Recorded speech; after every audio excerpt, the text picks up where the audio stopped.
ऐसे जगह पर लगन लगा अन लगा मोहन थवा उतने देरी ने बाबा जब लेकर प्रोग्राम में तू रहो बाबा ओकर बाद समोसा खेने को खियाई खा ध्यान दे मोहन जी खइयो खियाई तो दुकान बोनी कराई जा मोहन जी सूर से आस चले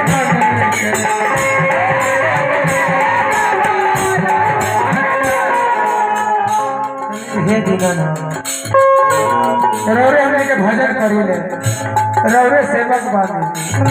और यदि आसो बात महंतवा को ना रौरे को जय हा हे बनवारी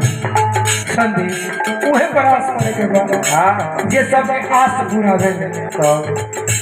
आवाज है कोनो फायदा बा सूरत से